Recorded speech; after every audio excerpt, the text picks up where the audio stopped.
할망구 냄새나니까 꺼져. 라며 할머니가 싸온 음식을 엎어버린 병사들이 10분 뒤 투스타 사단장이 헐레벌떡 뛰어와 그 할머니 앞에 무릎 꿇는 꼴을 보게 된다.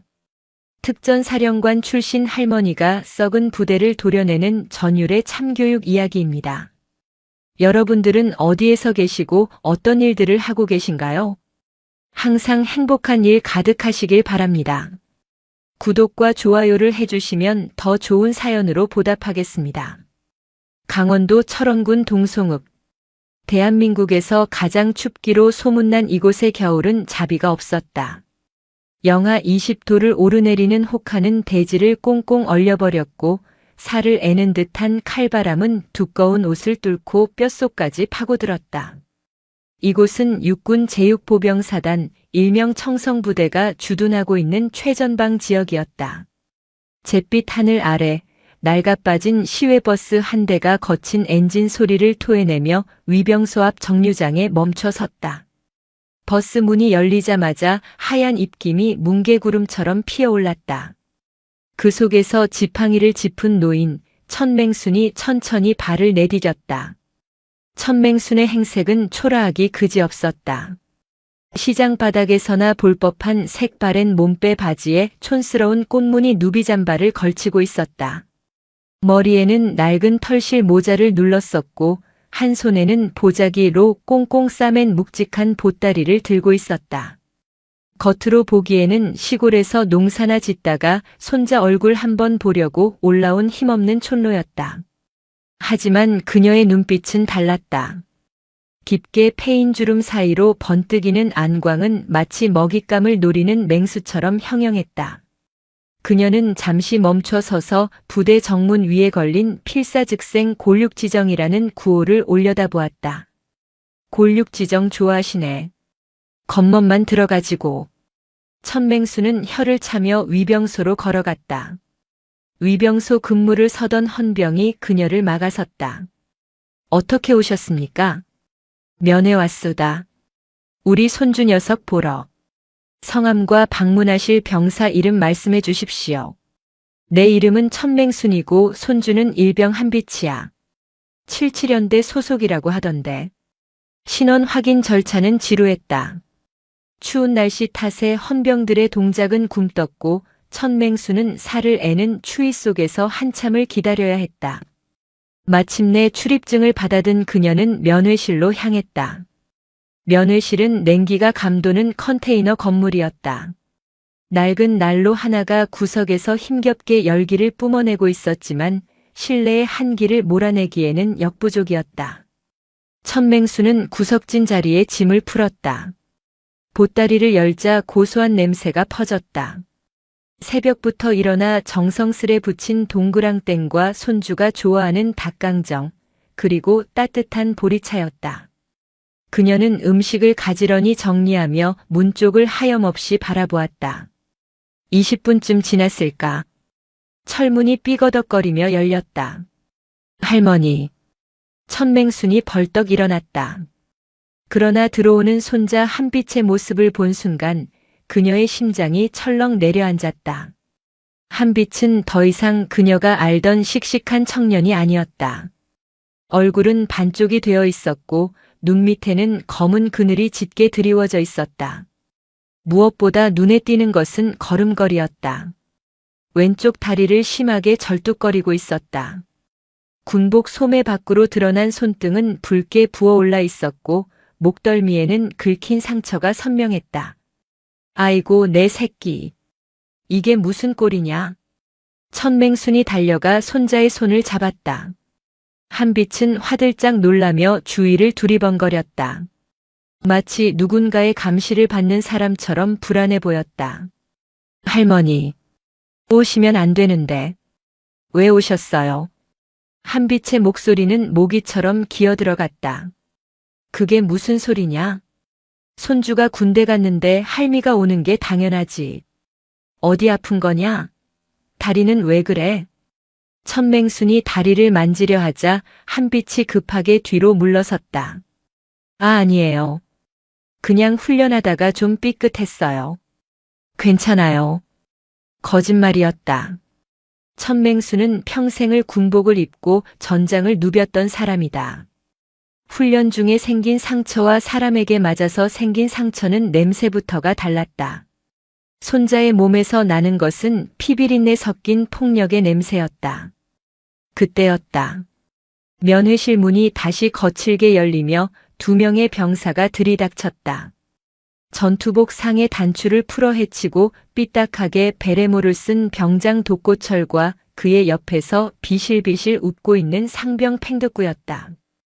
그들은 마치 제 집 안방인 양껄렁한 걸음으로 다가왔다. 어이, 한빛. 할머니 오셨냐? 독고철이 껌을 짝짝 씹으며 한빛의 어깨를 툭 쳤다. 한빛의 몸이 사시나무 떨듯 떨렸다. 충성. 그렇습니다. 목소리 봐라. 아주 기어들어간다. 기어들어가. 할머니 앞이라고 어리광 부리냐? 옆에 있던 팽득구가 낄낄거렸다. 독고철은 천맹순을 위아래로 훑어보았다. 경멸이 가득 담긴 눈빛이었다. 할머니가 뭐 맛있는 거 좀 싸우셨나 보네. 독고철은 허락도 없이 천맹순이 차려놓은 음식에 손을 댔다. 닭강정 하나를 집어 입에 쏙 넣더니 우물거리며 인상을 찌푸렸다. 아씨, 차갑네. 이거 언제 만든 거야? 맛대가리 없게. 그는 먹다 만 닭강정을 바닥에 퇴 뱉어버렸다. 천맹순의 눈썹이 꿈틀거렸다. 이복의 젊은이. 음식이 입에 안 맞으면 안 먹으면 되지 왜 바닥에 버리나. 천맹순이 점잖게 타일렀다. 그러자 독고철이 어이없다는 표정으로 팽득구를 쳐다봤다. 야, 들었냐? 이 할망구가 지금 나 훈계하는 거냐? 그러게 말입니다. 상황 파악 못하시네. 독고철이 테이블에 엉덩이를 걸치고 앉아 천맹순에게 얼굴을 들이밀었다. 할머니, 여기 군대예요. 사회에서처럼 노인 대접받을 생각 마세요. 그리고 우리 한빛이 군 생활 편하게 하려면 이런 싸구려 음식 말고 좀 실질적인 걸 가져오셔야지. 실질적인 거라니? 요즘 밖에는 좋은 패딩 많잖아요. 우리 소대 애들 입을 거랑 제 것까지 해서 한 10벌 정도. 브랜드 알죠? 등골 브레이크라고 불리는 거. 그거 딱 맞춰서 택배로 보내세요. 아, 현금도 좀 찔러주시면 더 좋고. 이건 명백한 갈취였다. 천맹수는 기가 찼다. 지금 내 손주 볼모로 잡고 돈 내놓으라는 건가? 말귀를 잘 알아들으시네. 아니면 뭐 한빛이 남은 군 생활 내내 관심병사로 지옥 맛 좀 보게 놔두시든가. 독고철이 한빛의 머리를 툭툭 쳤다. 한빛은 고개를 푹 숙인 채 눈물만 뚝뚝 흘리고 있었다. 할머니, 그냥 가세요. 제발. 제가 알아서 할게요. 손자의 애원하는 목소리에 천맹순의 가슴이 찢어지는 듯 했다. 그녀는 끓어오르는 분노를 억누르며 독고철을 똑바로 응시했다. 자네 이름이 뭔가? 독고철 병장님이시다. 왜? 헌병대에 찌르기라도 하게. 팽득구가 옆에 서죽거렸다. 독고철이라. 자네 군인이 국민을 지키라고 있는 거지 힘없는 노인네 협박해서 삥 뜯으라고 있는 줄 아나?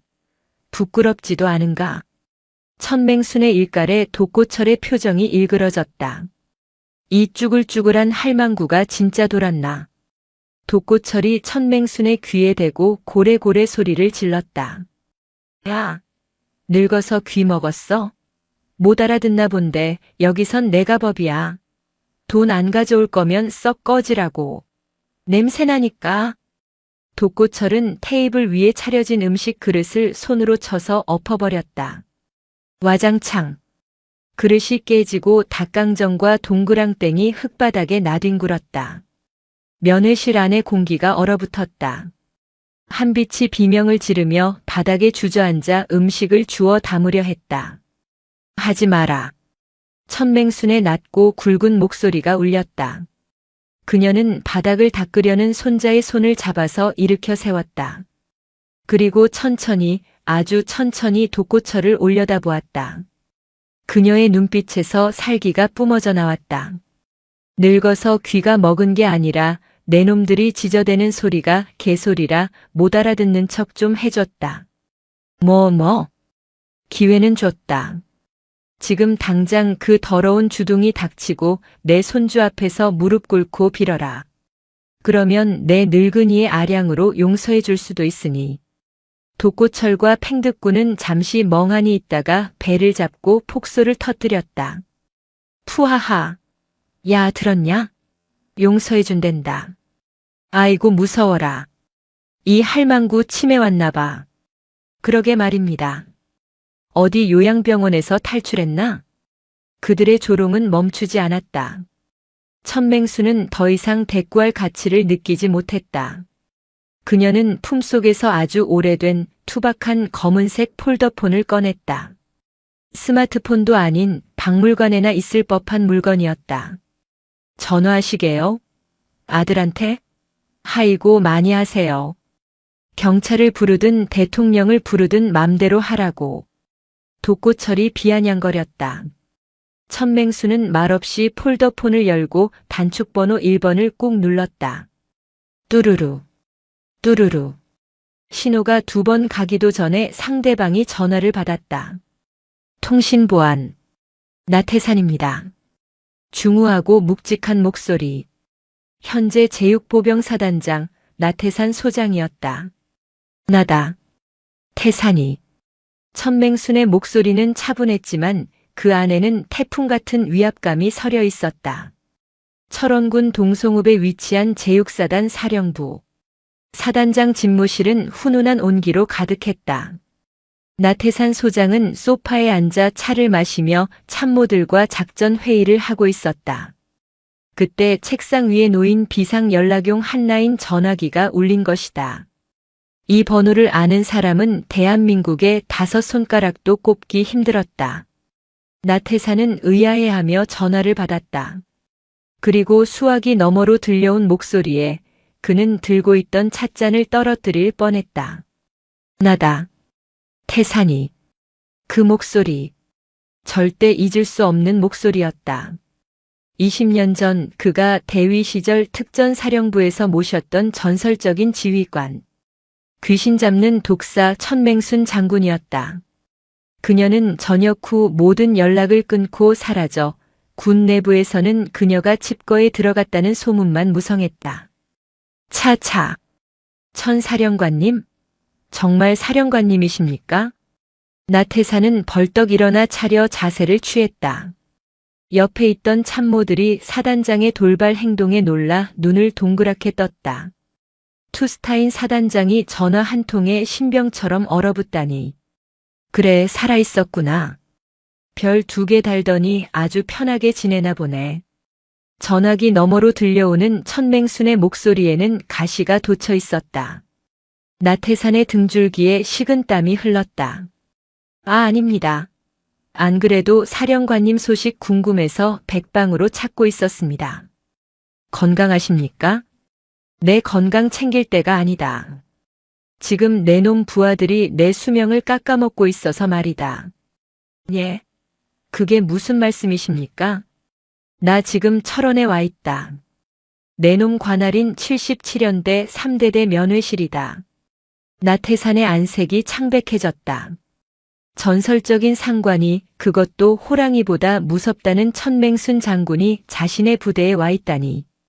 게다가 목소리를 들어보니 무언가 단단히 화가 난 상태였다. 내 손주 녀석 면회를 왔는데 아주 재미있는 구경을 하고 있다. 내 부하들이 나보고 냄새난다고 꺼지라더구나. 늙어서 귀 먹었냐고 소리도 지르고. 뭐시라고요? 나태산은 자신의 귀를 의심했다. 감히 누구한테? 천맹순 장군은 현역 시절 국방부 장관도 어려워했던 인물이었다. 육군 내의 부조리를 척결하고 특수전 전력을 비약적으로 상승시킨 살아있는 신하였다. 그런 분에게 일개 병사 나부랭이가 막말을 했다고. 사령관님, 도대체 어떤 놈들이 감히. 이름이 독고철이라던가.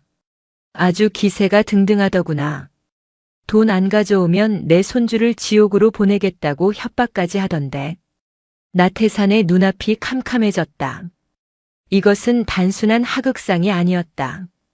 자신의 지위 책임이 걸린, 아니 목이 날아갈 수도 있는 대형 사고였다. 태산아, 내가 전역할 때 너한테 뭐라고 했냐? 병사들 밥 잘 먹이고 억울한 일 없게 하라고, 그게 지휘관의 첫 번째 덕목이라고 했지? 예, 명심하고 있습니다. 근데 꼴이 이게 뭐냐? 손주놈 몸은 만신창이에 선임이라는 놈들은 삥이나 뜯고 있고, 내 놈이 교육을 발로 시킨 게냐? 호통 소리가 수화기를 뚫고 나올 듯 했다. 나태산은 식은 땀을 뻘뻘 흘리며 고개를 숙였다. 면목 없습니다. 지금 당장 달려가겠습니다. 그놈들 당장 영창이 아니라 제가 직접 군화발로 밟아버리겠습니다. 시끄럽다. 조용히 오지 마라. 올 거면 제대로 와라. 천맹순의 목소리가 착 가라앉았다. 헌병대장, 감찰참모, 법무참모 싹 다 데리고 와. 그리고 연대장, 대대장도 호출해. 10분 준다. 1분이라도 늦으면 내 놈 별부터 떼어버릴 줄 알아. 명 받들겠습니다. 전 병력 비상 소집. 지금 당장 출동합니다. 전화가 끊겼다. 나태산은 전화기를 던지듯 내려놓고 참모들을 향해 고래고래 소리를 질렀다. 비상. 진돗개 발령. 아니, 그보다 더 급해. 차량 대기시켜. 헌병대 특임대 무장에서 따라오라고 해. 77연대장 당장 연결해. 사단 사령부는 순식간에 아수라장이 되었다. 사단장이 직접 완전 군장 결속 상태로 뛰쳐나가는 모습에 부대원들은 전쟁이라도 난 줄 알고 공포에 질렸다. 검은색 지휘 차량과 헌병대 차량, 그리고 두 돈반 트럭들이 줄지어 위병소를 빠져나갔다. 목표는 77연대 3대대였다. 한편 면회실 안. 독고철과 팽득구는 여전히 낄낄거리며 천맹순을 비웃고 있었다. 전화 다 하셨어요? 누구한테 하셨나? 동네 이장님? 독고철이 빈정거렸다. 천맹순은 폴더폰을 주머니에 넣고 다시 자리에 앉았다. 그래. 이장보다 조금 더 높은 놈한테 했다. 곧 올 거다. 오호 기대되네. 오면 같이 닭강정이나 주워 먹으라고 하쇼. 한빛은 불안한 눈빛으로 할머니를 쳐다보았다. 할머니가 무언가 엄청난 일을 벌였다는 직감이 들었다. 할머니, 누구한테 전화하신 거예요? 걱정 마라. 너 괴롭히는 똥파리들 치우려고 파리채 좀 가져오라고 했다. 그때였다. 쿵, 쿵, 쿵. 지진이 난 것처럼 땅이 울리기 시작했다. 멀리서 들려오던 엔진 소리가 순식간에 가까워지더니 부대 전체를 뒤흔드는 굉음으로 변했다. 뭐야? 전차 부대 지나가나? 팽득구가 창문 밖을 내다보았다. 그리고 그의 입이 떡 벌어졌다. 병장님, 저거 보십시오. 독고철도 창가로 다가갔다. 그의 눈에 믿을 수 없는 광경이 들어왔다. 부대 정문을 향해 수십 대의 군용 차량들이 맹렬한 기세로 돌진해오고 있었다. 선두에는 별 2개가 선명하게 박힌 성판을 단 검은색 세단이 있었고 그 뒤로 헌병차와 트럭들이 먼지를 일으키며 따르고 있었다. 위병소 근무자들이 기겁을 하며 바리케이드를 치웠다. 차량 행렬은 멈추지 않고 곧장 면회실 앞 공터로 들이닥쳤다. 기익! 타이어 타는 냄새와 함께 차량들이 급정거했다. 문이 열리기도 전에 헌병들이 튀어나와 면회실 주변을 포위했다. 뭐야? 사단장님이 왜 여기 와? 독고철의 얼굴이 하얗게 질렸다. 설마 저 할망구가 진짜 사단장을 부른 건가? 에이, 말도 안 돼. 우연이겠지. 하지만 그 우연이라는 희망은 성판 차량에서 내린 나태산 소장이 헐레벌떡 면회실로 뛰어오는 모습을 보는 순간 산산조각 났다. 나태산은 베레모가 삐뚤어진 줄도 모르고 미친 듯이 달렸다. 뒤따라 내린 연대장과 대대장도 사색이 되어 그 뒤를 쫓았다. 쾅! 면회실 문이 부서질 듯 열렸다. 독고철과 팽득구는 반사적으로 차려 자세를 취했다. 충성! 사단장님! 하지만 나태산의 눈에는 그들이 보이지 않았다. 그는 곧장 구석에 앉아있는 촌로 천맹순에게 달려갔다. 그리고 흙바닥에 무릎을 꿇고 머리를 박았다. 충성! 신고합니다. 소장 나태산! 부름을 받고 달려왔습니다. 늦어서 죽을 죄를 지었습니다. 그 뒤를 이어 들어온 대령 계급장의 연대장, 중령 계급장의 대대장도 영문도 모른 채 사단장을 따라 줄줄이 무릎을 꿇었다. 충성! 면회실 안은 정적에 휩싸였다. 독고철과 팽득구는 눈알이 튀어나올 것만 같았다. 자신들이 냄새난다고 늙어서 못 알아듣냐고 조롱했던 그 할머니 앞에 부대 최고 지휘관인 투스타 사단장이 무릎을 꿇고 있었다. 천맹수는 무릎 꿇은 나태산을 내려다보며 혀를 찼다. 나태산이, 너 많이 늙었다. 배도 나오고. 군인이 몸 관리가 그게 뭐냐? 나태산은 고개도 들지 못한 채 대답했다. 시정하겠습니다. 면목 없습니다. 천맹수는 지팡이 끝으로 바닥에 엎어진 닭강정을 가리켰다. 이것 좀 봐라. 내가 내 새끼 먹이려고 새벽부터 만든 건데 내 부하들이 맛이 없다며 바닥에 쏟아버리더구나. 개밥도 이렇게는 안 주는데 말이야. 나태산의 고개가 돌아갔다. 그의 눈빛이 독고철과 팽득구를 향했다. 그 눈빛은 사람을 죽일 듯이 흉흉했다. 내 놈들이냐? 나태산이 으르렁거렸다.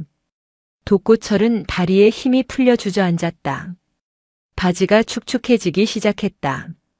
공포에 질려 오줌을 지린 것이다. 사단장님. 저는 그게 아니라. 닥쳐라. 나태산의 호통에 면회실 유리창이 덜덜 떨렸다. 감히 누구 앞에서 행패를 부려. 이분이 누군지 아느냐? 대한민국 육군 예비역 중장, 전 특수전사령관 천맹순 장군님이시다. 너희 같은 쓰레기들이 감히 눈이나 마주칠 수 있는 분인 줄 알아. 3스타. 예비역 중장. 특전사령관. 독고철과 팽득구의 머릿속이 하얗게 타버렸다. 그들은 자신들이 건드린 존재가 단순한 할머니가 아니라 군대의 전설이자 살아있는 신화라는 사실을 깨달았다. 저승사자보다 더 무서운 존재가 눈앞에 있었다.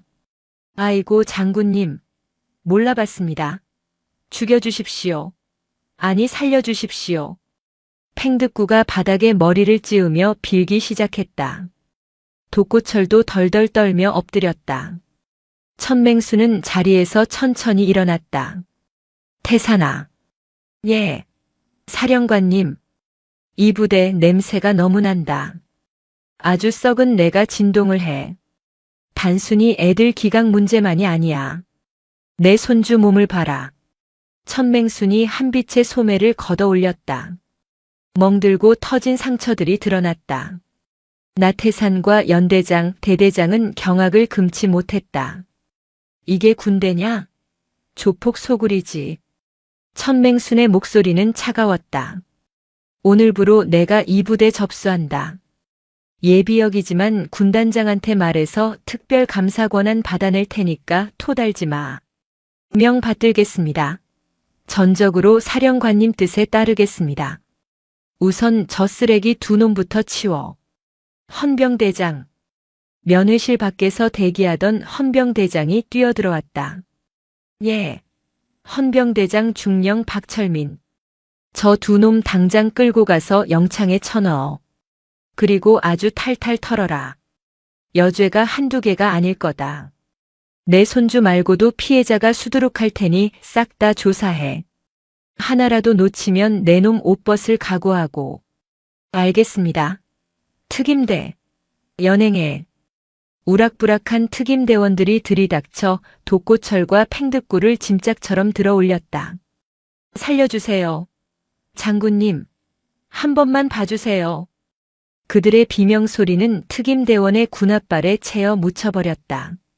질질 끌려가는 그들의 모습은 처참했다. 조금 전까지의 위세는 온데간데 없고 비루한 겁쟁이의 모습뿐이었다.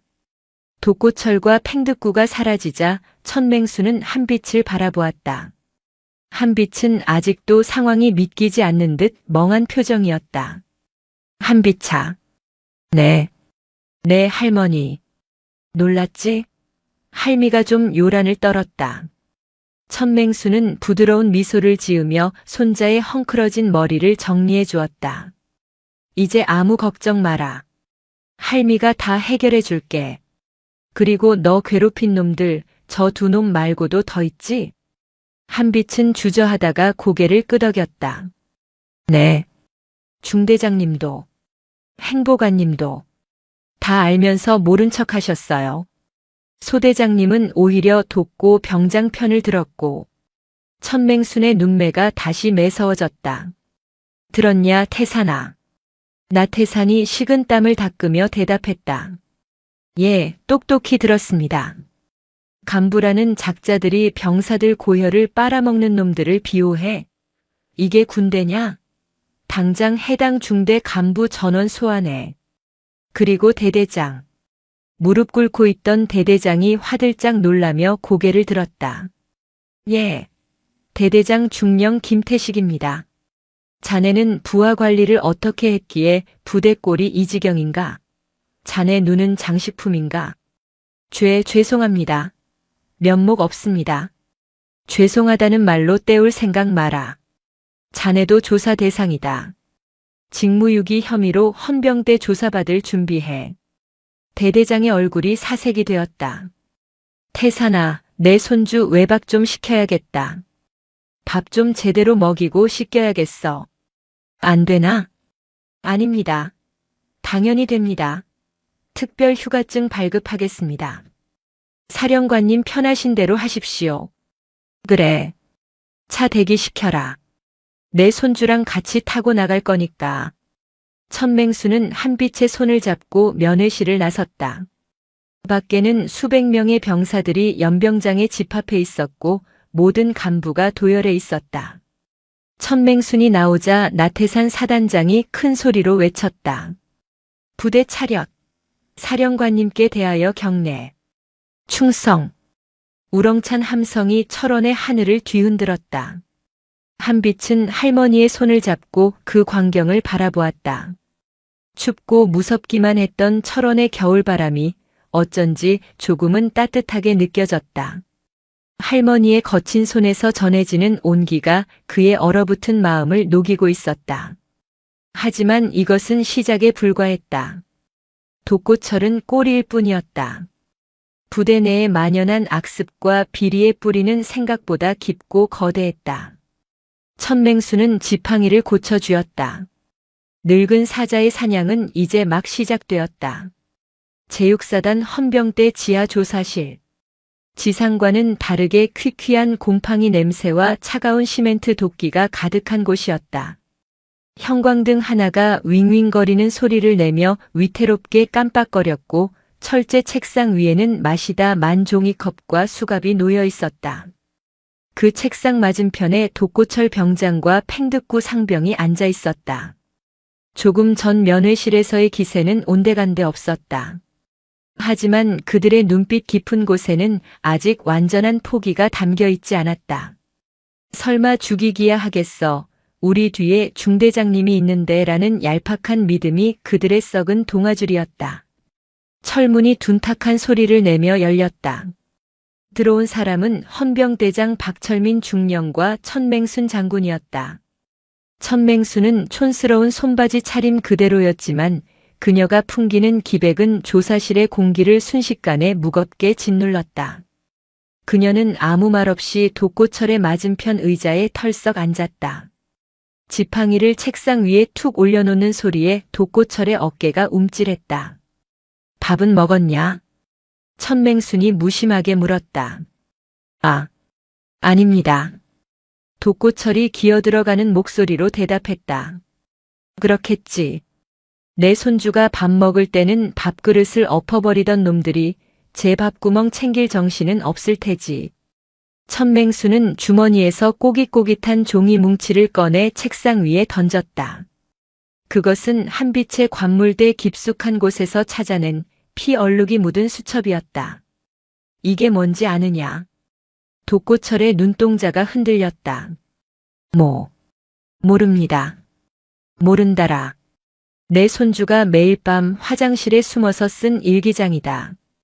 여기 아주 재미있는 내용이 많더구나. 2월 4일 독고철이 담뱃방을 지졌다. 2월 10일 팽득구가 부모님 욕을 하며 침을 뱉었다. 2월 15일 50만 원을 상납하지 않으면 다리를 분질러 버리겠다고 했다. 천맹순이 수첩을 한 장 한 장 넘길 때마다 독고철의 얼굴은 흑빛으로 변해갔다. 이건 단순한 괴롭힘이 아니다. 특수폭행, 공갈, 협박. 그리고 천맹수는 수첩의 마지막 장을 펼쳤다. 거기에는 알 수 없는 숫자들과 계좌번호가 적혀 있었다. 이 계좌번호, 내 놈들 개인 계좌가 아니더구나. 대포 통장이지?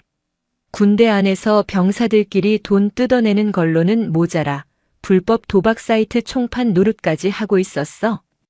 독고철과 팽득구의 입이 떡 벌어졌다. 그건 그들만의 1급 비밀이었다. 부대 내 사이버 지식 정보방을 이용해 불법 토토 사이트를 관리하고 후임들을 협박해 강제로 베팅하게 만든 뒤 수수료를 챙기는 악질적인 범죄. 그건 오해입니다. 한비치가 지어낸 겁니다. 독고철이 발악하며 소리쳤다. 지어냈다. 천맹순이 헌병대장에게 눈짓했다. 박철민 중령이 노트북을 돌려 화면을 보여주었다. 화면에는 독고철과 팽득구가 면회실에서 천맹순을 협박하던 당시의 음성 녹음 파형 그리고 그들이 사용하던 대포폰의 통화 내역이 적나라하게 떠 있었다. 사령관님 지시로 너희들 관물대를 압수수색했다. 거기서 나온 대포폰 3대. 이미 포렌식 끝났다. 중대장 마춘식 대위랑 나눈 카톡 내용까지 싹 다 나왔어. 수익금 6대4로 나눈다며? 마춘식 대위. 그 이름이 나오자 독고철은 완전히 무너져 내렸다. 믿었던 뒷배가 이미 들통난 것이다. 천맹수는 자리에서 일어나 지팡이로 독고철의 어깨를 꾹 눌렀다. 마춘식이가 시켰냐? 아니면 내 놈들이 마춘식을 꼬드긴 거냐? 뭐 중요하진 않다. 어차피 둘 다 엮어서 콩밥을 먹여줄 테니까. 그때였다. 조사실 밖이 소란스러워졌다. 비켜. 나 3대대 7중대장 마춘식 대위다. 내 부하들 조사하는데 왜 못 들어가게 해? 복도에서 고성이 들려왔다. 제 발로 호랑이 굴에 들어온 셈이었다. 천맹순의 입가에 서늘한 미소가 번졌다. 호랑이도 제 말하면 온다더니 썩은 고기 냄새 맡고 하이에나가 제 발로 기어왔구나. 들어오라고 해라. 철문이 열리고 전투복을 입은 마춘식 대위가 씩씩거리며 들어왔다. 그는 들어오자마자 헌병대장에게 삿대질을 했다. 박 중령님, 이거 월권 아닙니까? 제 중대원들을 영장도 없이 이렇게 잡아다 가두고 사단장님께 정식으로 항의하겠습니다. 그는 구석에 앉아있는 촌로 천맹수는 안중에도 없었다. 그저 힘없는 할머니가 헌병 때의 읍소에서 벌어진 해프닝 정도로 생각한 것이다. 마 대위. 목소리가 크군. 천맹순이 나직하게 말했다. 마춘식은 그제야 고개를 돌려 천맹순을 바라보았다. 당신은 뭐야? 외부인은 나가쇼. 군사보안구역인 거 몰라? 헌병대장 박철민이 한숨을 내쉬며 고개를 저었다. 저 멍청한 놈이 제명에 못 죽으려고 작정을 했구나. 마춘식 대위. 자네 임관할 때 선서했지? 국가와 국민을 수호한다고. 그런데 자네가 수호한 건 불법 도박 사이트 서버였나 보군. 뭐라고요? 이 할망구가 미쳤나? 마춘식이 손을 들어 올리려던 찰나 천맹순의 지팡이가 번개처럼 날아와 마춘식의 정강이를 후려쳤다. 비명과 함께 마춘식이 바닥에 나뒹굴었다. 천맹수는 늙은이의 동작이라고는 믿기지 않는 속도로 다가가 지팡이 끝으로 마춘식의 목을대를 겨눴다. 내 이름은 천맹순이다. 내 놈들이 전설 속의 귀신이라고 부르던 특전사 독사. 이제야 좀 상황 파악이 되나? 마춘식의 눈동자가 공포로 확장되었다. 천맹순. 군 생활을 조금이라도 한 사람이라면 모를 수 없는 이름. 전설적인 여군 장성. 천. 장군님? 그래. 내 놈이 뒷돈 챙겨 처먹고 애들 피 빨아먹는 동안 나는 칼 갈고 있었다. 내 놈들 목 칠 칼을. 천맹수는 헌병들에게 명령했다. 이놈도 묶어. 옆방에 쳐놓고 불 때까지 잠 재우지 마. 물 한 모금도 주지 마라. 내 손주가 당한 고통 10분의 1이라도 느껴봐야지. 마춘식은 질질 끌려나가며 살려달라고 비명을 질렀다. 하지만 조사실의 방음벽은 그의 비명을 묵묵히 삼켜버렸다. 천맹수는 다시 독고철을 바라보았다. 봤지? 내 놈들이 믿던 동아줄이 썩은 지푸라기였다는 걸. 이제 선택해라. 평생 감옥에서 썩을지 아니면 지금이라도 저놈들의 죄까지 다 불고 광명 찾을지. 독고철은 울며 불며 모든 것을 털어놓기 시작했다. 그것은 단순한 부대 내 비리가 아니었다. 철원 지역의 조폭과 연계된 거대한 범죄 카르텔의 실체였다. 밤이 깊었다. 철원의 밤은 칠흑 같은 어둠과 함께 찾아왔다. 제육사단 인근의 한적한 야산. 눈 덮인 숲속에 위장막을 쓴 검은색 승합차 한 대가 숨죽이고 있었다. 차 안에는 각종 도청 장비와 모니터가 빽빽하게 들어차 있었다. 모니터 앞에는 백발이 성성한 노인 3명이 앉아 있었다. 겉보기엔 동네 경로당에서 바둑이나 둘 법한 할아버지들이었지만 그들의 손놀림은 현역 정보요원보다 빨랐다. 그들은 천맹순이 현역 시절 직접 키워낸 비밀정보부대 일명 독사조의 예비역 부사관들이었다. 대장님, 목표물 포착했습니다. 철원 읍내 황금다방 지하. 무전기를 잡은 노인 코드네임 살모사가 보고했다.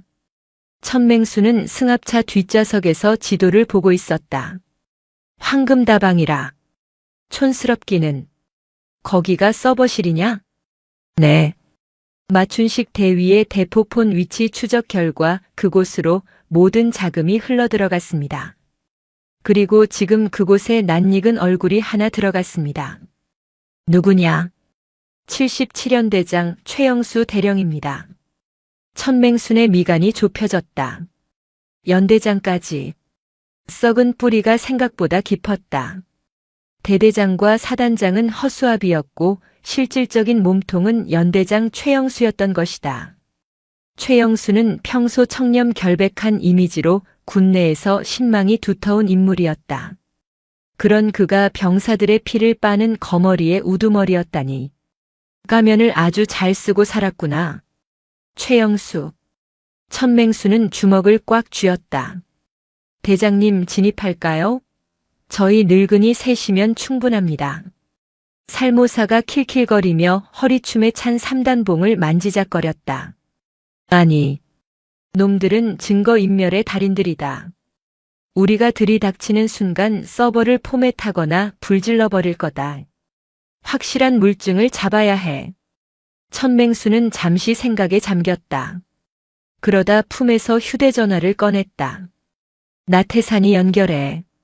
잠시 후 나태산 사단장의 다급한 목소리가 들려왔다. 사령관님, 어디 계십니까? 헌병대가 조사 중인데 갑자기 사라지셔서. 태산아.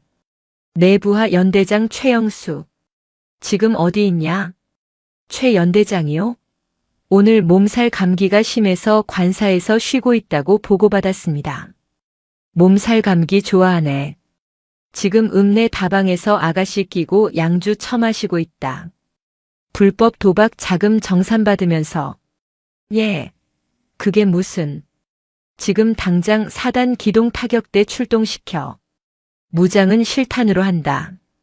그리고 내가 신호하기 전까지 절대 사이렌 울리지 마. 쥐새끼들 도망간다. 알겠습니다. 제가 직접 지휘하겠습니다. 천맹수는 전화를 끊고 다시 모니터를 바라봤다. 화면 속 CCTV에는 다방 밀실에서 돈다발을 세고 있는 최영수 대령과 지역 조폭 두목의 모습이 선명하게 잡혀 있었다. 살모사 7.4 구렁이. 장비 챙겨. 3명의 노인이 동시에 대답했다. 예. 그들은 승합차에서 내려 눈 덮인 산길을 미끄러지듯 내려갔다. 발소리 하나 나지 않는 완벽한 침투 기술이었다. 70이 넘은 나이가 무색했다. 그들은 여전히 대한민국 최고의 인간 병기들이었다. 황금다방 뒷골목. 천맹수는 낡은 패딩 점퍼에 깃을 세우고 지팡이를 짚은 채 어둠 속에 서 있었다. 잠시 후 7.4가 건물 옥상에서 수신호를 보냈다. 환기구를 통해 수면 가스를 살포할 준비가 되었다는 뜻이었다. 시작해. 천맹순의 명령이 떨어지자마자 슉 하는 미세한 소리와 함께 가스가 주입되었다. 3분 후. 천맹수는 지팡이로 다방 뒷문을 밀었다. 문은 잠겨 있었지만 그녀가 힘을 주자 경첩이 뜯겨나가며 힘없이 열렸다. 지하 밀실로 내려가는 계단은 어두웠다. 쿰쿰한 담배 냄새와 싸구려 향수 냄새가 코를 찔렀다. 밀실 문을 열자 소파에 널브러져 자고 있는 최영수 대령과 조폭들의 모습이 보였다. 테이블 위에는 현금 뭉치와 장부 그리고 노트북들이 어지럽게 널려 있었다. 쯧쯧. 군인이 경계 근무도 안 서고 잠을 퍼질러 자다니. 천맹수는 최영수의 뺨을 지팡이로 톡톡 쳤다. 일어나라, 최 대령. 점호 시간이다. 최영수가 으으 소리를 내며 눈을 떴다. 몽롱한 시야에 백발의 노파가 들어왔다. 누구야? 여기 어디야? 어디긴. 내 놈 인생의 종착역이지.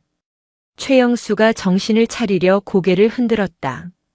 상황 파악이 되자마자 그는 품 안으로 손을 뻗었다. 권총을 찾으려는 것이었다. 하지만 그의 손은 허공을 휘저을 뿐이었다. 이거 찾나? 옆에 서 있던 구렁이가 최영수의 권총을 빙글빙글 돌리며 웃고 있었다. 너희들 뭐야?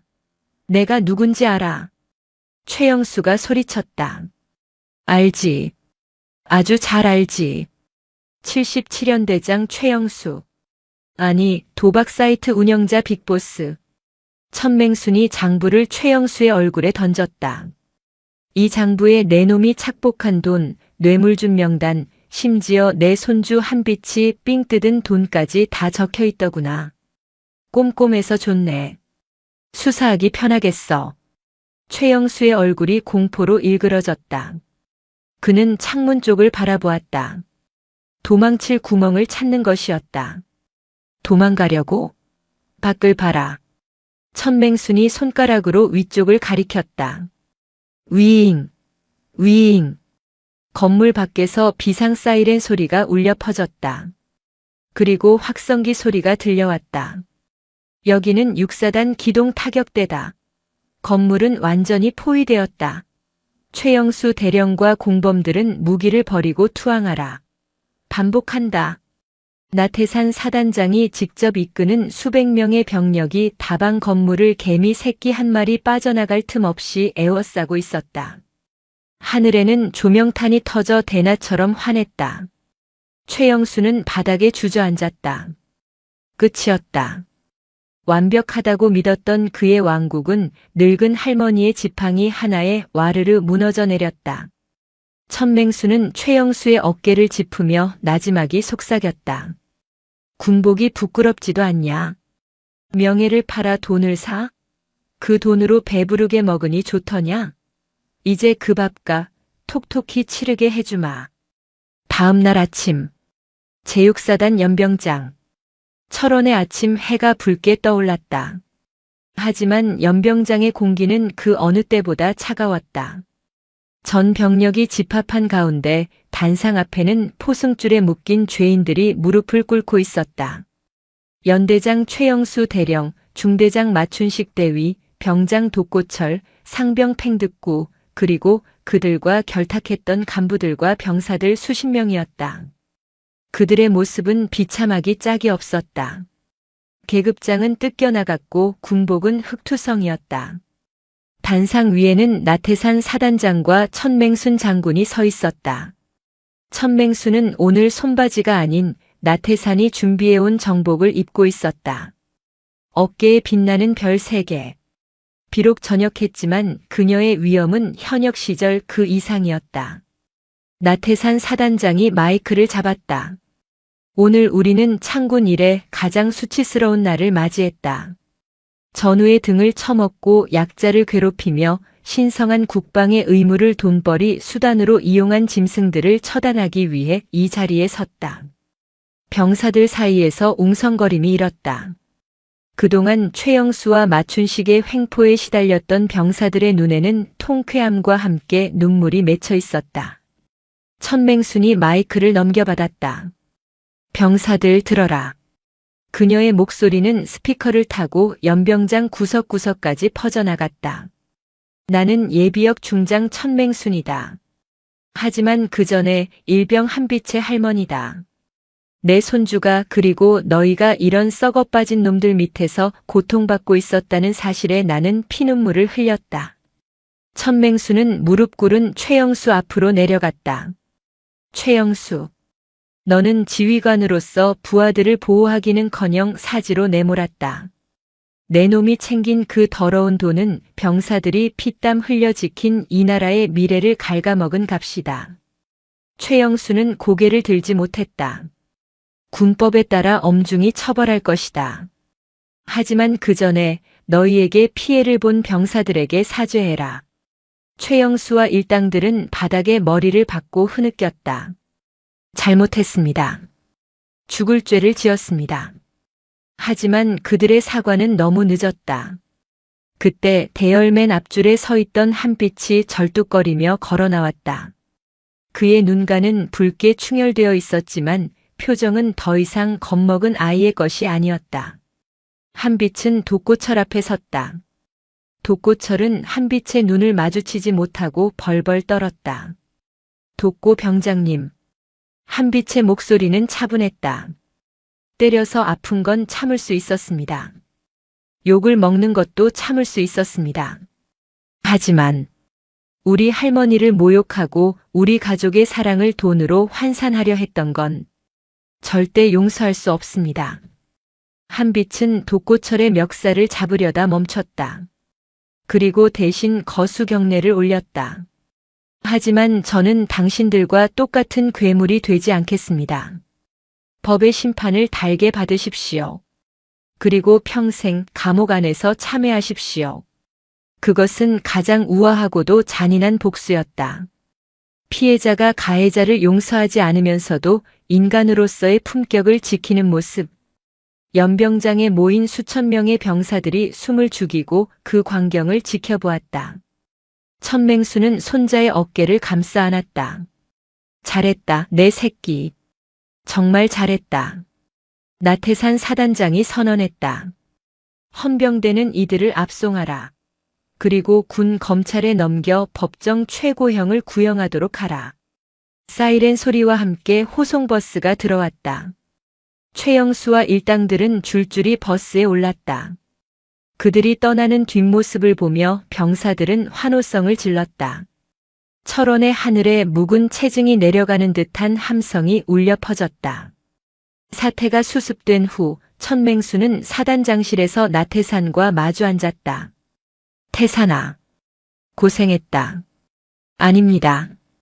사령관님 덕분에 부대의 썩은 살을 도려낼 수 있었습니다. 정말 감사합니다. 고맙긴. 이제부터가 시작이다. 다시는 이런 일이 없도록 시스템을 만들어. 병사들이 마음 놓고 신고할 수 있게 하고 간부들 감찰 철저히 해. 명심하겠습니다. 제 군 생활을 걸고 약속드립니다. 그리고 우리 한빛이 천맹순이 찻잔을 만지작거렸다. 의병 제대시켜라. 나태산이 놀란 눈으로 쳐다봤다. 예. 한빛군은 군 생활을 계속하고 싶어하는 눈치였습니다만. 안다. 녀석은 강하니까. 하지만 몸이 너무 망가졌어. 다리 인대가 다 늘어났더구나. 마음의 상처도 깊고. 억지로 붙잡아두는 게 능사가 아니다. 나가서 치료받고 공부하고 더 넓은 세상에서 제 몫을 하게 해주고 싶다. 나태사는 고개를 끄덕였다. 알겠습니다. 규정상 충분히 가능합니다. 제가 책임지고 처리하겠습니다. 천맹수는 자리에서 일어났다. 그럼 나는 이만 가보마. 늙은이가 너무 오래 설쳤어. 사령관님, 제가 모시겠습니다. 됐다. 올 때처럼 버스 타고 갈 거다. 그래야 사람 사는 냄새도 맡고 그러지. 천맹수는 정복을 벗고 다시 촌스러운 몸빼 바지와 누비잠바로 갈아입었다. 화려한 별을 내려놓고 다시 평범한 할머니로 돌아온 것이다. 위병소 앞. 한빛이 배웅을 나왔다. 할머니, 정말 가시는 거예요? 그래. 할미는 집에 가서 감자나 캐야지. 너 제대하면 바로 내려와라. 맛있는 거 많이 해줄게. 응. 금방 갈게. 할머니. 사랑해. 한빛이 할머니를 꼭 안았다. 천맹수는 손자의 등을 토닥였다. 나도 사랑한다, 내 강아지. 버스가 도착했다. 천맹수는 지팡이를 짚고 버스에 올랐다. 창밖으로 손을 흔드는 손자와 거수 경례를 하는 사단장, 그리고 수많은 병사의 모습이 보였다. 버스는 다시 철원의 눈보라 속으로 멀어져 갔다. 하지만 그 눈보라는 더 이상 춥지 않았다. 붉게 타오르던 정의의 불길이 지나간 자리에는 따스한 봄의 기운이 꿈틀거리고 있었다. 군 검찰단 조사실의 공기는 무거웠다. 철원의 겨울보다 더 차가운 냉기가 감도는 이곳에서 최영수 대령은 조금 전까지의 비굴함을 벗어던지고 오만한 표정으로 앉아 있었다. 그의 옆에는 서울에서 급하게 내려온 변호사 방대안이 앉아 있었다. 방대안은 군 법무관 출신으로 전관예우를 받는 이 바닥에서는 승률 100%를 자랑하는 법조계의 하이에나였다. 방대안은 서류 가방에서 만년필을 꺼내며 군 검찰관을 노려보았다. 이봐요, 김소령. 지금 이 수사가 적법하다고 생각합니까? 민간인 할머니가 부대에 난입해서 지휘관을 폭행하고 사단장이 영장도 없이 사적인 감정으로 긴급 체포를 했다. 이거 전부 불법 체포의 직권남용입니다. 재판까지 갈 것도 없어요. 당장 구속 취소하고 석방하세요. 안 그러면 역으로 당신들 옷 벗게 될 겁니다. 젊은 군 검찰관 김소령은 입술을 깨물었다. 최영수의 혐의는 명백했지만 절차상의 허점을 물고 늘어지는 방대안의 논리는 치밀했다. 대한민국 법은 때로 정의보다 절차를 중요시했고 방대안은 그 틈새를 파고드는데 도가 튼 인물이었다. 최영수가 비릿한 웃음을 흘렸다. 들었지? 나 77년 대장이야. 내가 무너지면 사단 전체가 흔들려. 적당히 하고 덮자고. 내가 나가면 자네 진급은 내가 책임져 줄게. 그때였다. 조사실 철문이 쾅 소리를 내며 열렸다. 진급 같은 소리하고 자빠졌네. 천맹순이었다. 그녀는 지팡이를 짚고 천천히, 아주 천천히 걸어 들어왔다. 그녀의 뒤에는 나태산 사단장이 굳은 표정으로 서 있었다. 방대안이 인상을 찌푸리며 소리쳤다. 누구십니까? 여기는 수사 중인 공간입니다. 민간인은 나가세요. 헌병. 뭐 하는 거야? 당장 내보내. 천맹수는 대꾸도 없이 방대안의 앞으로 다가가 의자를 끌어당겨 앉았다. 그녀의 눈빛이 방대안의 안경 너머 눈동자를 꿰뚫듯 응시했다. 자네가 방대안인가? 전 육군 고등군사법원장 지냈다는 그 양반. 제 프로필을 읊을 시간 있으면 나가시죠. 할머니 때문에 내 의뢰인이 억울한 누명을 쓰고 있으니까. 억울하다라. 도박 사이트 운영하고 뇌물 받아 처먹은 게 억울해? 증거 있습니까? 그거 다 강압수사로 얻어낸 허위 자백 아닙니까? 법정 가면 효력 없습니다. 천맹수는 혀를 찼다. 법을 아주 잘 아는구먼. 그래, 법대로 하자. 자네가 좋아하는 법. 천맹수는 품속에서 두툼한 서류 봉투를 꺼내 책상 위에 던졌다. 툭. 둔탁한 소리가 조사실의 정적을 깼다. 이게 뭡니까? 열어봐. 방대하는 코웃음을 치며 봉투를 열었다. 하지만 서류를 한 장 한 장 넘길 때마다 그의 여유롭던 표정은 점점 경악으로 물들어갔다. 그것은 최영수의 비리 증거가 아니었다. 바로 변호사 방대한 자신의 비리 장부였다. 군 법무관 시절 재판 거래 내역, 전역 후 대형 방산 비리 사건 무마 대가로 받은 뒷돈 내역, 그리고 심지어 유부녀와의 불륜 사진까지. 이게 어떻게? 방대한의 손이 사시나무 떨듯 떨렸다. 천맹순이 나직하게 속삭였다. 내가 현역 시절 별명이 독사였다. 독사는 말이다. 한번 문 먹잇감은 절대 안 놓쳐. 그리고 그 먹잇감을 지키려는 놈이 있으면 그 놈부터 죽여놓고 시작하지. 이건 불법 사찰입니다. 도청의 미행까지. 이거 범죄예요. 범죄? 증거 있어? 누가 그랬는데? 내 늙은 친구들이 심심해서 파본 거다. 자, 이제 선택해라.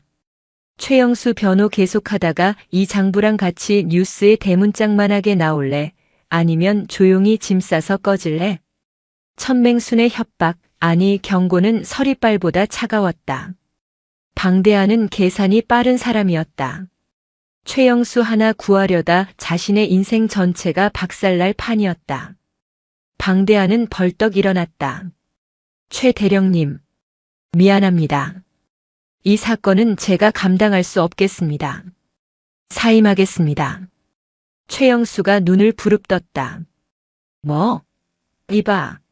돈을 그만큼 받아먹고 튀어? 야. 방대한은 뒤도 돌아보지 않고 조사실을 뛰쳐나갔다. 조사실에 남은 것은 덩그러니 앉은 최영수와 그를 내려다보는 천맹순뿐이었다. 자, 이제 방패막이도 사라졌네. 최영수, 아직도 억울하냐? 최영수의 어깨가 축 늘어졌다. 장군님, 한 번만 살려주십시오. 제가 잠시 미쳤었습니다. 퇴직금이라도 받게 해주십시오. 처자식이 있습니다. 내가 삥 뜯은 병사들도 누군가의 귀한 자식들이다. 내 손주 한비치도 내 처자식 밥 먹이자고 남의 자식 피눈물 흘리게 해? 그 밥이 목구멍으로 넘어가더냐? 천맹수는 지팡이로 바닥을 쾅 찍었다. 김소령, 뭐하나? 구속영장 청구해. 혐의는 뇌물수수, 직권남용, 그리고 범죄단체 조직죄까지 싹 다 걸어. 최고형으로 때려. 알겠습니다. 김소령의 목소리에 힘이 들어갔다. 최영수는 바닥에 엎드려 오열했다. 조사실을 나온 천맹수는 복도 의자에 앉아 긴 한숨을 내쉬었다. 힘드십니까, 사령관님? 나태산이 걱정스러운 얼굴로 물었다. 힘들긴. 늙어서 그런가 쓰레기 냄새를 오래 맡으니 속이 울렁거려서 그런다. 이제 큰 고비는 넘겼습니다. 최영수가 구속되면 나머지는 알아서 무너질 겁니다. 아니, 아직 안 끝났다. 최영수 놈이 믿는 구석이 하나 더 있어. 아까 조사실 들어오기 전에 놈이 통화하는 걸 엿들었다. 길 의원님이라고 하더구나. 길 의원이라면 국방위 소속 길태미 의원 말씀이십니까? 나태산의 안색이 굳어졌다. 길태미. 차기 대권 주자로 거론되는 거물 정치인이었다. 최영수의 도박 자금 일부가 정치 비자금으로 흘러들어갔다면 이건 단순한 군 비리 사건이 아니라 정권의 명운이 걸린 스캔들이 될 수도 있었다. 호랑이를 잡으려다 용을 잡게 생겼구나. 천맹수는 지팡이를 고쳐주었다. 한비치는 어떠냐? 국군 철원병원에 입원 중입니다. 외상 치료는 잘 되고 있는데 심리적인 불안이 아직 큽니다. 계속 할머니만 찾는다고 합니다. 가자.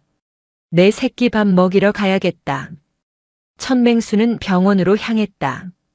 악당을 잡는 독사의 눈빛은 사라지고 어느새 손주를 걱정하는 평범한 할머니의 눈빛으로 돌아와 있었다. 국군철원병원 정신건강의학과 병동. 한빛은 침대에 웅크리고 앉아 창밖을 바라보고 있었다.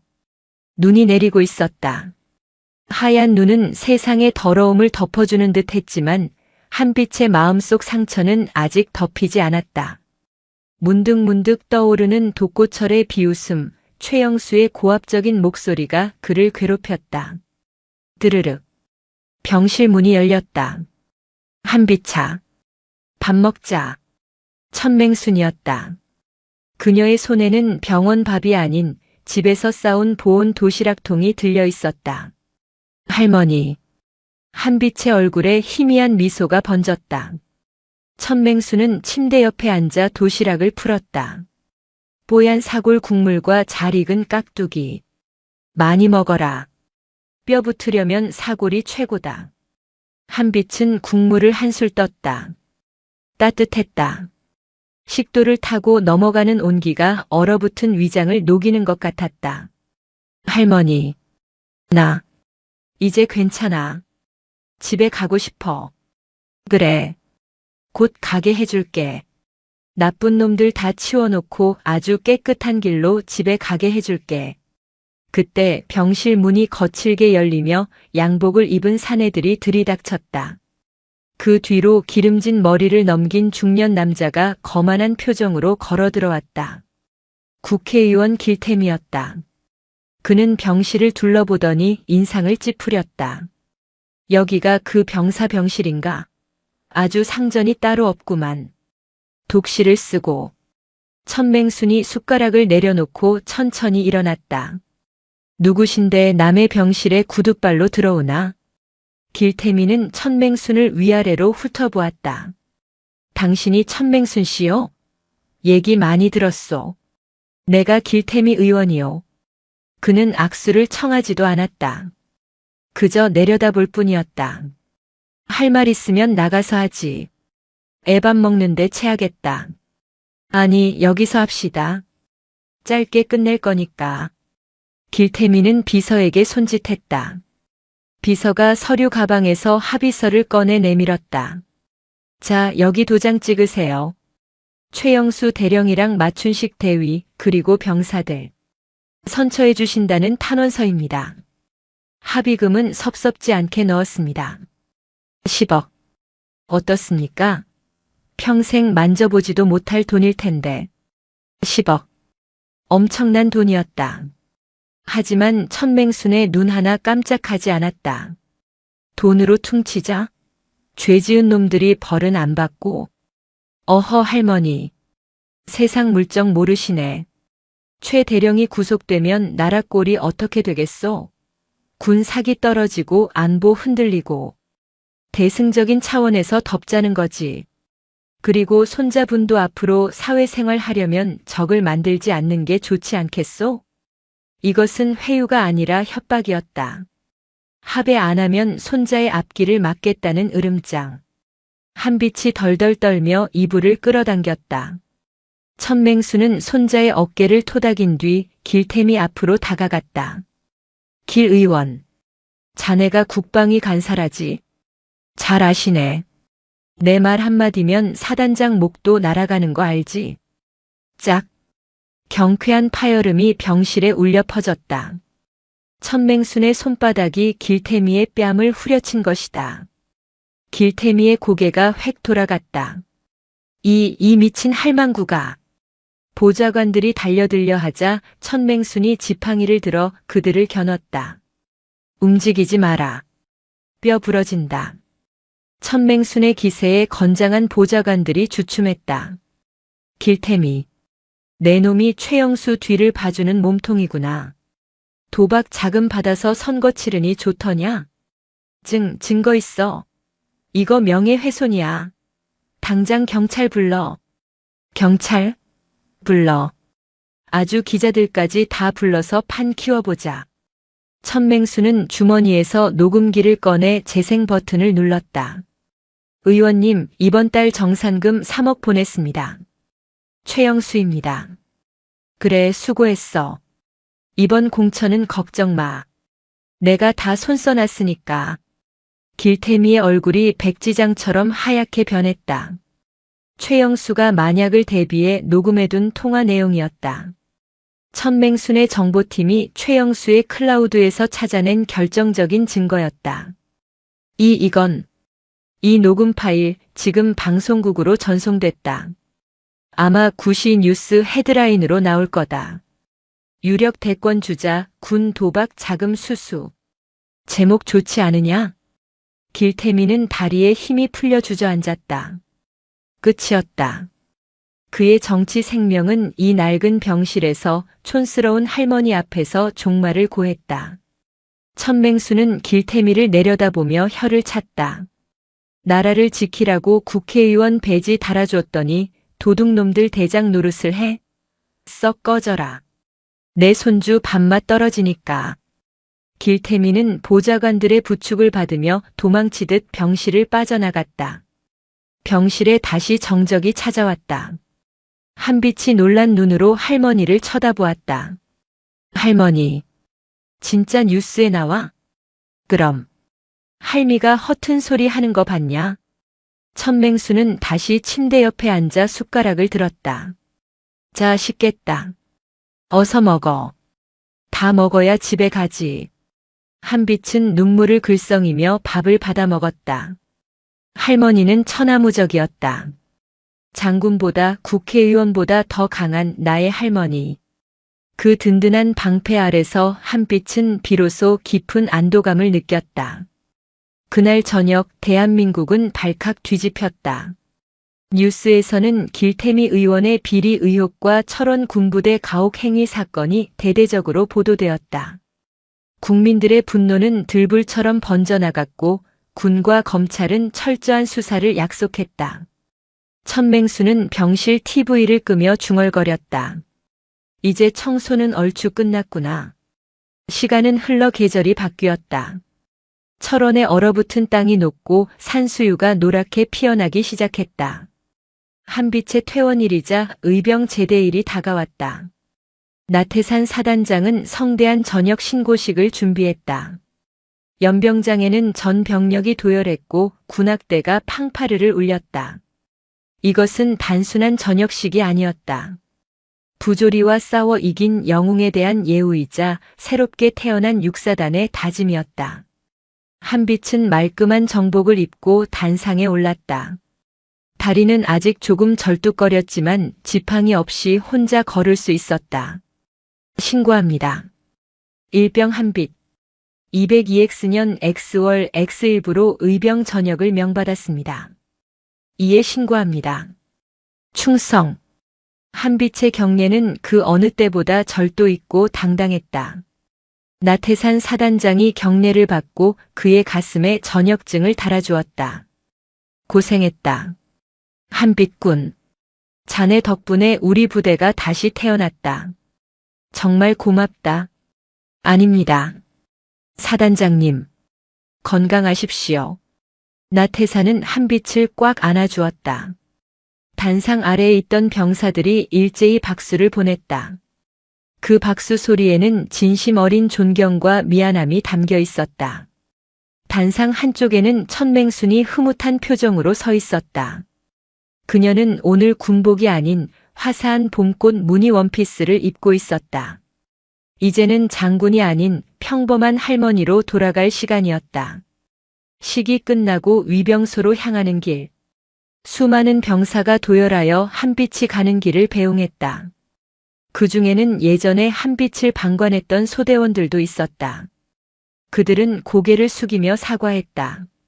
한비차 미안하다. 정말 미안하다. 우리가 비겁했어. 용서해줘. 한빛은 그들의 손을 하나하나 잡아주었다. 괜찮아. 너희들도 무서워서 그랬던 거 알아.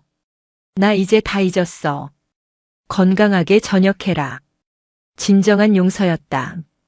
가해자가 처벌받았기에 가능한, 그리고 한빛이 더 큰 사람이 되었기에 가능한 관용이었다. 위병소 앞에는 낡은 시외버스가 아닌 나태산 사단장이 준비한 검은색 세단이 대기하고 있었다.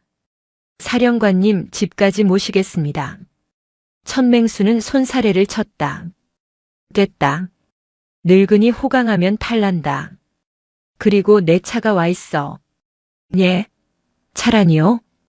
그때 부대 앞 도로로 트랙터 한 대가 덜덜거리며 들어왔다. 운전석에는 천맹순의 고향 친구인 박노인이 타고 있었다. 짐칸에는 지푸라기가 푹신하게 깔려 있었다. 어이, 맹순이. 손주 데리고 가자. 막걸리 받아놨다. 천맹순이 호탕하게 웃었다. 봤지? 내 전용 리무진이다. 이게 벤츠보다 승차감이 좋아. 천맹수는 한빛의 손을 이끌고 트랙터 짐칸에 올랐다. 가자, 한빛아. 집에 가자. 네, 할머니. 트랙터가 경운기 소리를 내며 출발했다. 한빛은 멀어지는 부대를 바라보았다. 높은 담벼락과 날카로운 철조망, 그리고 그 안에 갇혀있던 고통스러웠던 기억들이 봄바람에 실려 날아가는 듯 했다. 할머니. 왜? 나 군대 다시는 안 올 거야. 쪽도 안 쳐다볼 거야. 하하. 그래라. 오줌도 그쪽으로는 누지 마라. 두 사람의 웃음소리가 철원의 맑은 하늘로 퍼져나갔다. 트랙터는 굽이굽이 산길을 돌아 인제로 향했다. 길가에는 진달래와 개나리가 만발해 있었다. 한빛은 할머니의 무릎을 베고 누웠다. 따뜻했다. 햇살도 바람도 그리고 할머니의 거친 손길도. 할머니, 나 배고파. 뭐 해줄 거야? 감자전 부쳐줄까? 아니면 닭백숙? 다 해줘. 나 이제 다 먹을 수 있어. 뭐냐? 다 해주고 말고. 내 새끼 입에 들어가는 것만 봐도 배부르다. 천맹수는 잠든 손자의 얼굴을 쓰다듬으며 하늘을 올려다보았다. 파란 하늘에 흰 구름 한 점이 유유히 흘러가고 있었다. 그녀의 전쟁은 끝났다. 총성이 오가는 전쟁터에서도 비리가 판치는 진흙탕에서도 그녀는 승리했다. 하지만 그 어떤 훈장보다 값진 승리는 바로 지금 평화롭게 잠든 손자의 얼굴을 지켜낸 것이었다. 인제의 늙은 호랑이 천맹순. 그녀는 이제 발톱을 숨기고 따뜻한 봄볕을 즐기는 인자한 할머니로 돌아와 있었다. 하지만 세상은 알 것이다. 그녀가 지키는 둥지를 건드리면 언제든 다시 붉은 눈보라가 몰아칠 것임을. 강원도 인제군 곰배령 자락. 시간은 누구에게나 공평하게 흘러 5년이라는 세월이 지났다. 거칠었던 철원의 붉은 눈보라가 지나간 자리에는 평화로운 산골의 바람만이 머물고 있었다. 천맹순의 집 마당에는 커다란 감나무가 붉은 감을 주렁주렁 매달고 있었고 굴뚝에서는 구수한 저녁 연기가 피어올랐다. 천맹순은 이제 80을 바라보는 나이가 되었다. 허리는 조금 더 굽었고 백발은 더 하얗게 빛났지만 그녀의 눈빛만은 여전히 맑고 깊었다. 그녀는 이제 호랑이 장군이라는 무거운 갑옷을 벗고 동네의 큰 어른이자 천할머니로 살아가고 있었다. 어이 천할매, 여기 배추 좀 봐.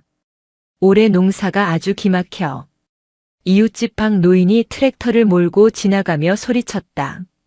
천맹수는 툇마루에 앉아 콩을 고르다 말고 손을 흔들었다. 알았소다. 나중에 김장할 때 좀 나눠주게. 내가 담근 막걸리랑 바꿉시다. 평화로운 일상이었다. 가끔 마을 회관에서 고스톱을 치다가 판이 커지면 동작 그만 밑장 빼기냐? 라며 왕년의 카리스마를 보여주어 노인들을 긴장시키는 것 외에는 그녀는 그저 평범한 시골 할머니였다. 하지만 세상은 그녀를 잊지 않았다. 대문 앞에는 여전히 국가유공자의 집 명패가 빛나고 있었고 우체통에는 전역한 장병들이 보낸 감사 편지가 끊이지 않고 배달되었다. 그녀가 뿌린 정의의 씨앗은 전국 각지에서 싹을 틔우고 있었다. 같은 시각 경북 청송교도소 독방. 차가운 시멘트 바닥에 죄수 번호 3840번이 웅크리고 있었다. 전 77연대장 최영수였다. 징역 15년을 선고받은 그는 이제 형기의 3분의 1을 채웠을 뿐이었다. 그의 몰골은 처참했다. 한때 수천 명의 병사를 호령하던 연대장의 위엄은 온데간데 없고 눈빛은 흐리멍덩했으며 치아는 빠져 발음이 샜다. 3840번. 면회 없다. 작업 나갈 준비해. 교도관이 철창을 두드리며 소리쳤다. 최영수는 힘겹게 몸을 일으켰다. 교도소 안에서 그는 왕따였다. 군인들의 고혈을 짠 악질 범죄자라는 사실이 알려지면서 다른 재소자들조차 그를 인간 취급하지 않았다. 밥을 먹다가도 식판을 엎기 일쑤였고 잠을 자다가도 린치를 당하기 십상이었다. 옆방에는 전 국회의원 길태미가 수감되어 있었다. 그는 뇌물수수와 정치자금법 위반으로 징역 12년을 살고 있었다. 어이 최대령. 아니 3840번. 영치금 좀 없나? 나 담배 좀 피우게. 길태미가 쇠창살 너머로 말을 걸었다. 최영수는 바닥에 침을 뱉었다. 시끄러워. 내 놈 때문에 내가 이 꼴이 됐어. 나한테 말 걸지 마. 뭐? 내가 꼬리를 밟혀서 나까지 들어온 거잖아. 이 무능한 놈. 두 늙은 죄수의 고성이 복도에 울렸다. 서로를 탓하며 썩어가는 것, 그것이 그들에게 내려진 진짜 형벌이었다. 그리고 일반 사동. 독고철과 팽득군은 화장실 청소를 하고 있었다. 그들은 가장 험한 일을 도맡아 했다. 야, 똑바로 안 닦냐? 냄새나잖아. 젊은 재소자가 독고철의 뒤통수를 때렸다. 독고철은 반항 한 번 못하고 고개를 숙였다. 죄송합니다. 다시 하겠습니다. 군대에서 후임들을 괴롭히던 그가 이제는 사회의 밑바닥에서 가장 비참한 을이 되어 있었다. 인과응보. 그 말이 사무치게 뼈저린 하루하루였다. 서울 서초동 법원 종합청사. 제1형사부 법정안은 취재진의 열기로 가득했다. 오늘은 거대 방산 기업의 비리를 파헤친 공익 제보자를 변호하는 재판의 선고일이었다. 피고인석에는 대기업 회장이 앉아 있었고 변호인석에는 젊은 변호사가 서 있었다. 깔끔한 정장 차림의 단단한 눈매, 그리고 왼쪽 다리를 살짝 절지만 당당하게 서 있는 청년. 한빛이었다. 그는 5년 전 의병 제대 후 피나는 노력 끝에 사법시험 로스쿨 변호사 시험을 수석으로 합격했다. 대형 로펌의 스카우트 제의를 모두 거절하고 그는 힘없는 사람들을 위한 인권 변호사의 길을 택했다. 재판장이 판결문을 읽어 내려갔다. 피고인들은 조직적으로 불량 부품을 납품하여 군의 전력을 약화시키고 이를 은폐하기 위해 내부 고발자를 협박하였다. 이는 국가 안보를 위협하는 중대한 범죄이다. 이에 피고인에게 징역 10년을 선고한다. 탕, 탕, 탕. 법정 안에 환호성이 터졌다. 한빛은 옆에 앉아 눈물을 흘리는 공익 제보자의 손을 꼭 잡아주었다. 고생하셨습니다. 이제 다 끝났습니다. 감사합니다, 변호사님. 정말 감사합니다. 변호사님 아니었으면 저는... 법정을 나서는 한빛에게 기자들이 몰려들었다. 한 변호사님, 이번 승소의 비결이 뭡니까? 거대 기업을 상대로 두렵지 않으셨습니까? 한빛은 마이크 앞에서 잠시 숨을 고르고 미소 지었다. 두려웠습니다. 하지만 저에게는 두려움을 이기는 법을 알려주신 스승님이 계십니다. 그분이 누구십니까? 제 할머니입니다.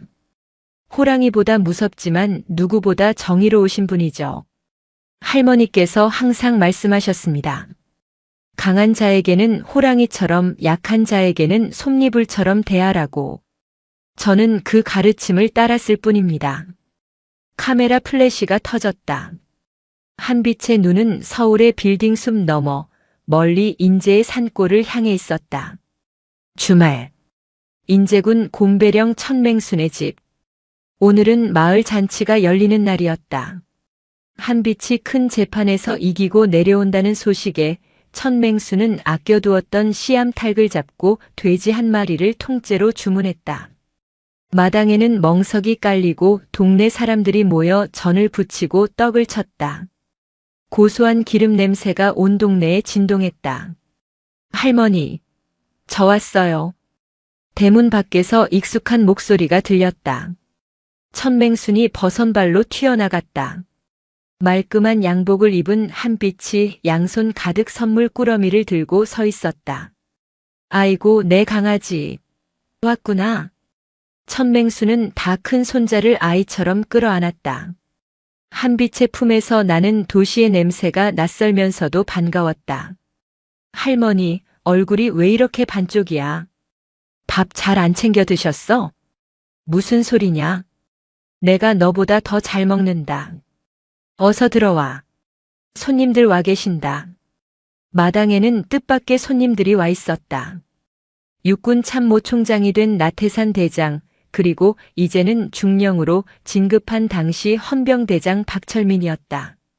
그들은 사복 차림으로 평상에 앉아 막걸리를 마시고 있었다. 충성, 한빛 변호사님 오셨습니까? 나태산 총장이 장난스럽게 거수 경례를 했다. 아이고 총장님, 이러시면 곤란합니다. 한빛이 쑥스러워하며 고개를 숙였다. 자네 뉴스 봤네.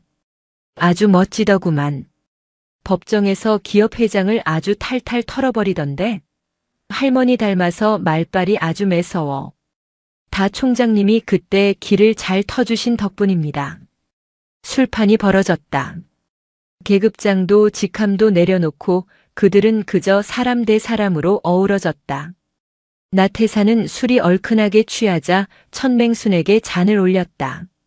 사령관님, 아니 누님, 정말 존경합니다. 누님이 그때 철원을 뒤집어 놓지 않으셨다면 저도 그저 현실에 안주하는 똥별이 되었을 겁니다. 누님이 제 군인 인생을 구하셨습니다. 천맹수는 묵묵히 잔을 비우고 웃었다. 시끄럽다. 술이나 마셔. 군인이 말이 많으면 쓰나. 하지만 그녀의 입가에는 흐뭇한 미소가 떠나지 않았다. 자신이 뿌린 씨앗들이 거목이 되어 세상을 지탱하고 있는 모습을 보는 것. 그것이 노년의 가장 큰 기쁨이었다. 밤이 깊어 손님들이 모두 돌아가고 사위가 고요해졌다. 천맹순과 한빛은 툇마루에 나란히 앉아 밤하늘을 올려다보았다. 인제의 밤하늘은 쏟아질 듯한 별들로 가득했다. 할머니, 뭐냐? 나 가끔 꿈을 꿔.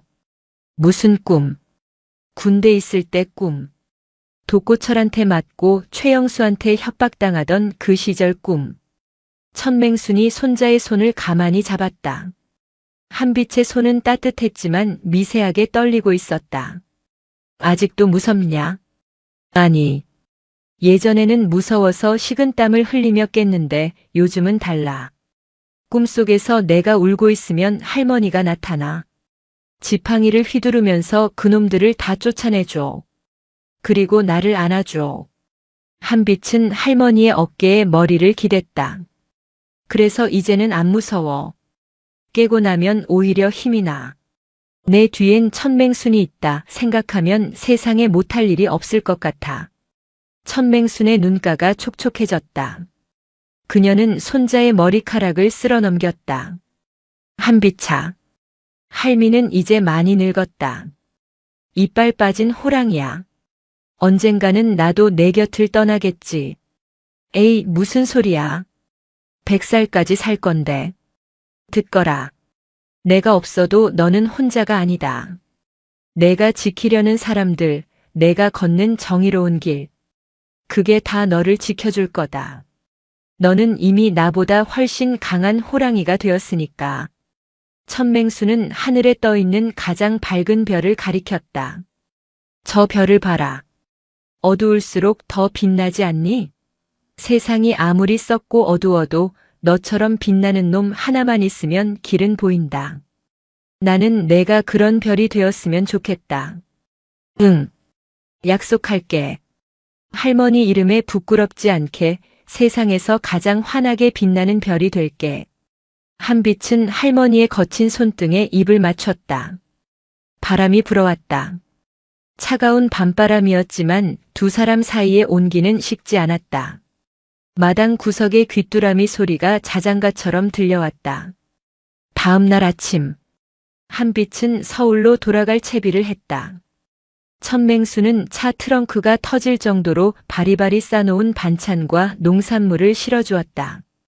가서 밥 굶지 말고, 힘들면 언제든 내려오고. 알았지? 알았어. 할머니도 아프면 바로 전화해. 나 일시간이면 튀어오니까. 한빛의 차가 멀어질 때까지 천맹수는 대문 앞에 서서 손을 흔들었다. 차가 시야에서 사라지자 그녀는 지팡이를 짚고 뒤뜰로 향했다. 그곳에는 작은 비석이 하나 있었다. 그녀의 남편과 며느리 그리고 아들의 이름이 새겨진 가족 묘지였다. 천맹수는 비석 앞에 앉아 잡초를 뽑았다. 영감. 그리고 얘들아. 잘 지내지? 그녀는 비석을 쓰다듬으며 혼잣말을 했다. 우리 한빛이 아주 훌륭하게 컸어. 당신들이 하늘에서 도와준 덕분이야. 이제 나도 할 일 다 했으니 갈 때가 되면 미련 없이 갈 수 있겠어. 그때 산등성이 너머로 아침 해가 떠올랐다. 붉은 태양빛이 천맹순의 얼굴을 비췄다. 그녀의 얼굴에 깊게 패인 주름 하나하나가 황금빛으로 빛났다. 그것은 평생을 치열하게 싸워온 전사의 훈장이자 승리자의 여유였다. 천맹수는 자리에서 일어나 기지개를 켰다. 아이고 허리야. 그래도 오늘 날씨 한번 참 좋구나. 그녀는 뒷짐을 지고 천천히 집으로 걸어갔다. 그녀의 그림자가 길게 땅에 드리워졌다. 그 그림자는 마치 웅크리고 있는 거대한 호랑이의 형상과 같았다. 인제의 늙은 호랑이는 이제 사냥을 멈췄다. 하지만 그녀가 남긴 발자국은 철원의 눈보라 속에서도 서울의 법정에서도 그리고 수많은 사람의 가슴 속에서도 영원히 지워지지 않을 것이다. 봄이 왔다.